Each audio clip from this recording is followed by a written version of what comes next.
16 का ये सारा हफ्ता अप्स एंड डाउन से भरा रहा, लेकिन एक बात कॉमन थी हर दिन के एपिसोड में, वो थे प्रियंका और अंकित। अगर देखा जाए तो मोटा मोटी ये सारा हफ्ता प्रियंका अंकित के बारे में निकल गया।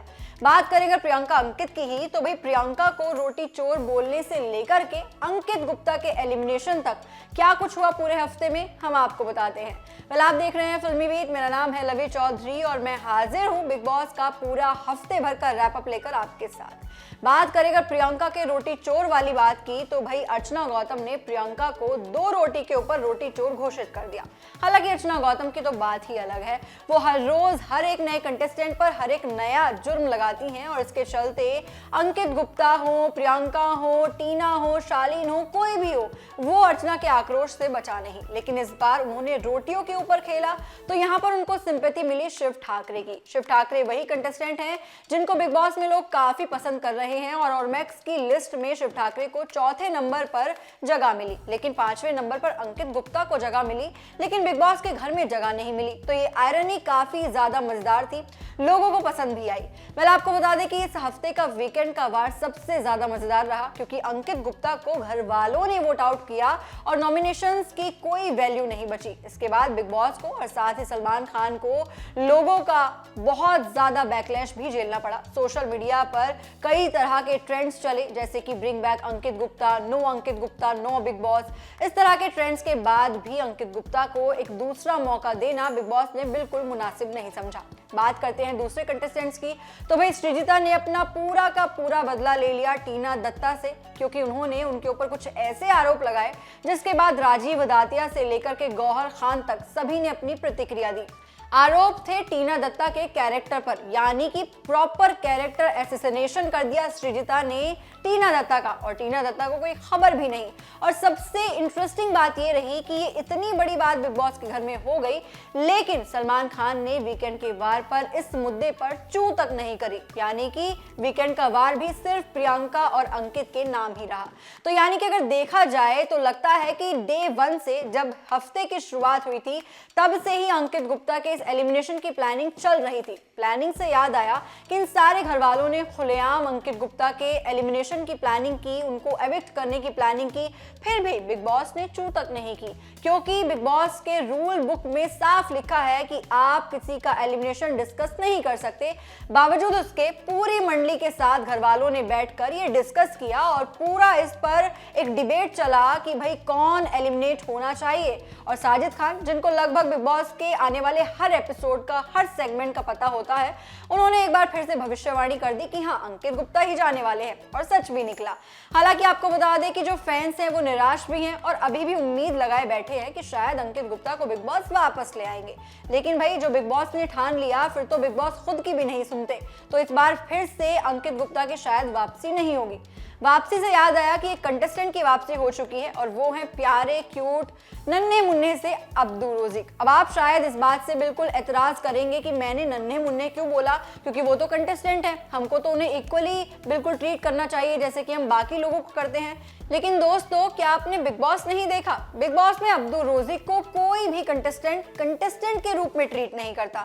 हर कोई उन्हें बच्चा समझता है। अब चाहे वो निमृत हो, शिव हो, साजिद हो, स्टैन हो या फिर हो सुम्बुल, हर किसी के लिए अब्दू रोजिक चीख चीख कर कह रहे हैं कि प्लीज मुझे कंटेस्टेंट्स मानो, लेकिन उसके बावजूद किसी के कान पर जूं तक नहीं रहेंगी और उन्हें सिर्फ एक नन्हे मुन्ने क्यूटनेस के कह सकते हैं बंडल की तरह ट्रीट किया जाता है। लेकिन ये चीज लोगों को बिल्कुल पसंद नहीं आती और अब्दू के फैंस को खास कर से। लेकिन अब्दू को जब निकाला गया था तो बिग बॉस की तरफ से रीजन दिया गया था हेल्थ इशू के बुनियाद पर अब्दू को बाहर किया जा रहा है, जबकि पूरी बात कुछ और ही थी जो कि हम लोगों से छिपा ली गई।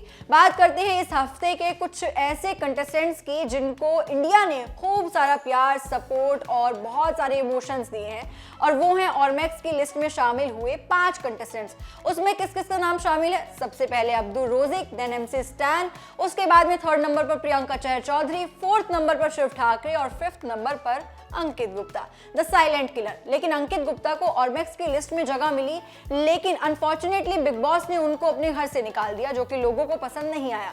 बात करते हैं अर्चना गौतम की, तो भाई अर्चना गौतम ने तारा रारा पर डांस भी कर लिया और दूल्हा बाहर भी कर दिया। और उसके बाद अब देखना होगा कि अर्चना गौतम कितनी बदलती हैं, कितना वो फेयर खेलती हैं, क्योंकि उनका कभी फेयर गेम देखने नहीं मिला। स्टार्टिंग में सभी को लगा था कि शायद अर्चना और प्रियंका घनिष्ठ मित्र बन जाएंगे, लेकिन घनिष्ठ मित्रता तो दूर, यहाँ पर तो दुश्मनी into 100 हो गई, क्योंकि प्रियंका और अर्चना एकदम ईस्ट वेस्ट हो चुके हैं। क्योंकि अर्चना को प्रियंका बिल्कुल पसंद नहीं आती थी जब से प्रियंका ने उनकी वाट लगा दी थी।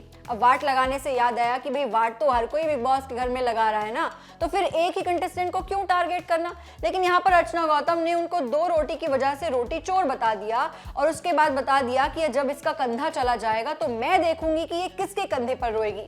हालांकि हमारे अंकित गुप्ता जो वन लाइनर एक्सपर्ट है, उन्होंने कहा कि एक कंधा तेरा भी है, तू भी आके रो ले। लेकिन अर्चना गौतम को ये बात भी रास नहीं आई और उन्होंने क्या किया, उन्होंने डांस किया और कुछ नहीं किया। इसके अलावा बात करते हैं टीना दत्ता और शालीन भनोट की, तो भाई इन दोनों का गेम है, कुछ और है, क्या है समझ नहीं आ रहा। क्योंकि क्यों हुआ, कब हुआ, कैसे हुआ, कहाँ हुआ, इन सवालों के जवाब इन दोनों के पास खुद भी नहीं है। अगर इन दोनों के रिश्ते की बात करें तो भाई ऑब्वियसली शालीन भनोट कई बार कह चुके हैं कि हम लाइक करते हैं, कुछ हमारे बीच में एक धागा बंधा हुआ है। लेकिन टीना दत्ता को जैसे ही ये बात पता चलती है कि बाहर दोनों के रिश्ते की बातें हो रही हैं, वो दोस्ती से भी इनकार कर देती हैं। उसके बाद शालीन भनोट बेवकूफों की तरह एक बार फिर से टीना दत्ता के बिहाफ पर एमसी स्टैन से पंगा ले लिए।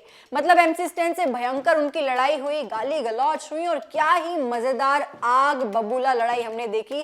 क्योंकि बिग बॉस के घर में सलमान खान ने सिर्फ इसी की तो बात की थी वीकेंड के वार पर, तो जो लोग भूल भी गए थे और जिन लोगों को ये दुख था कि भाई शालीन और इन सब लोगों में से एलिमिनेशन में कौन जाएगा, तो वो लोग जो है इनकी लड़ाई पर आ गए। क्योंकि सलमान खान लोगों को भटकाने में तो बड़े माहिर है ना, तो बस जो लोग भूल चुके थे ये लड़ाई और नॉमिनेशंस की असल में चिंता कर रहे थे, जो कि जेन्युइन मुद्दा था बिग बॉस का, क्योंकि वही मुद्दा होता है बिग बॉस में, उन्होंने भी इन दोनों की लड़ाई को रिकॉल किया और देखा कि भाई दोनों में से कौन ठीक था।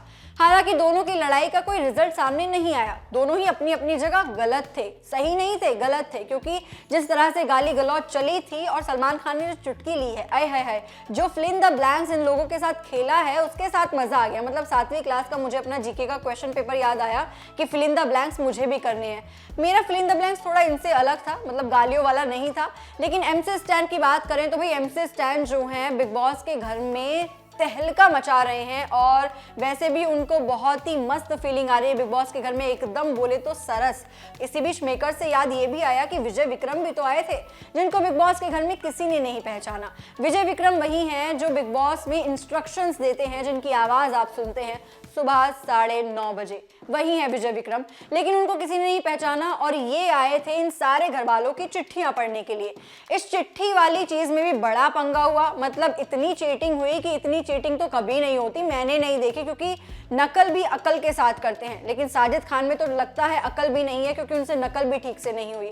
उन्होंने हर बार नाम लगाया कि अर्चना गौतम ने ही जो है बिग बॉस को एक बार फिर से मौका दिया है उनकी राशन की टोकरी को भेजने का। लेकिन बाद में बिग बॉस ने खुलासा किया कि भाई अर्चना गौतम ने तो एक बार भी मुझे मौका नहीं दिया, यानी कि जितनी भी टोकरियां गई हैं वो आप लोगों की वजह से गई हैं, अर्चना की वजह से नहीं। और इसी के चलते अर्चना को मिला एक रिवॉर्ड, वो रिवॉर्ड था अर्चना गौतम के घर से आई चिट्ठी, जो कि बिग बॉस ने पढ़कर सुनाई थी। बड़ी मजेदार थी, इंग्लिश भी अच्छी खासी लिख ली थी अर्चना गौतम के भाई गुलशन गौतम ने। और अर्चना ने कहा भी कि तूने इंग्लिश कब सीख ली, मुझे तो नहीं बताया। लेकिन दोस्तों आपको बता दें कि उस सेगमेंट में लग रहा था हमें भी कि अर्चना गौतम पिघल गई हैं।